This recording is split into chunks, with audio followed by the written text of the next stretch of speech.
दहेज। स्नेहा एक संस्कारी लड़की जो कि सरकारी नौकरी करती थी और अपने पिता की 3 पुत्री में बीच की पुत्री थी। किसी कारणवश उसकी एक बार सगाई टूट चुकी थी और अब उसकी शादी राज नाम के लड़के के साथ तय हुई थी। चूँकि स्नेहा के पिताजी सरकारी विद्यालय में बाबू के पद पर कार्यरत थे और वे अपनी बड़ी लड़की की शादी अच्छे संस्कारी परिवार में कर चुके थे और अब स्नेहा की बारी थी। स्नेहा की शादी में भी उन्होंने अच्छा खासा दहेज और खर्च का इंतज़ाम कर रखा था, किंतु इधर राज और भी दहेज की चाहत रखता था। उसने और उसकी मम्मी ने योजना बनाई कि शादी के कन्यादान के दौरान दहेज में स्नेहा के पापा से मुंह मांगी रकम मांग लेंगे, क्योंकि बेटी का एक बार रिश्ता पहले ही टूट चुका था और यह मांग उनके लिए जन्म और मरण का सवाल हो जाएगा। समाज के आगे अपनी मान सम्मान को बरकरार रखने के लिए उनकी मांगों को स्नेहा के पापा को पूरा करना ही होगा। समय आते स्नेहा की शादी का दिन आ ही गया।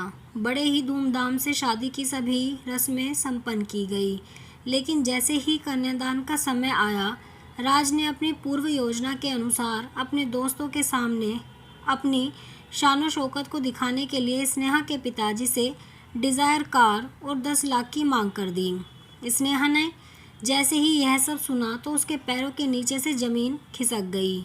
उसके कान फटे के फटे रह गए। एक तरफ पिताजी की इज्जत, दूसरी तरफ इतनी सारी दहेज की मांग। क्या करे?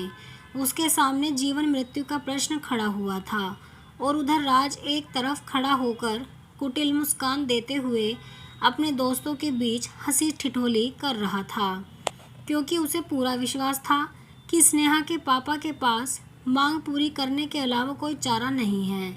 कि तभी स्नेहा दुल्हन के कपड़ों में बड़े ही आत्मविश्वास से उसकी ओर चलकर आई और बड़े जोर के शब्दों में बारातियों से बोला, बारात वापस चली जाए। मुझे ऐसे लड़के से शादी नहीं करनी जो कि दहेज का भूखा, लोभी और लालची हो, चाहे मुझे आजीवन कुंवारा ही क्यों ना रहना पड़े। स्नेहा के इस तरह के कही हुई बात को सुनकर उसके पिता चक्कर खाकर गिरने ही वाले थे कि उनको विनय ने संभाल लिया।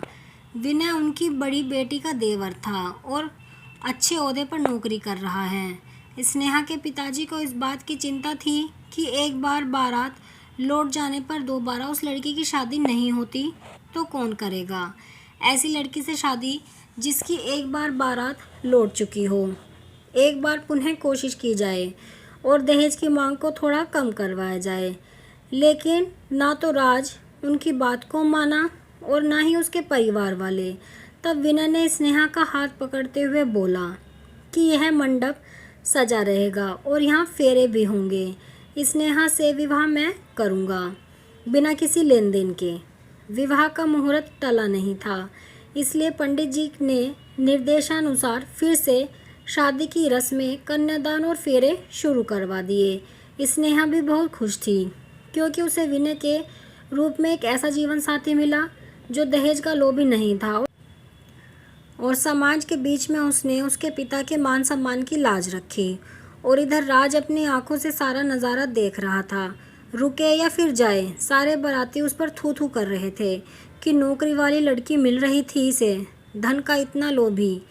राज अपनी योजना को कामयाब ना होते हुए देखकर यही सोच रहा था, ना तो वह घर का रहा और ना ही घाट का, किंतु स्नेहा को घर और वर दोनों ही मिल गए। आप कमेंट में ज़रूर बताएं कि आपको ये कहानी कैसी लगी है। अगर आपको ये कहानी पसंद आई है, वीडियो को लाइक करें, शेयर करें और चैनल को सब्सक्राइब करें ऐसी ही कहानियों के लिए।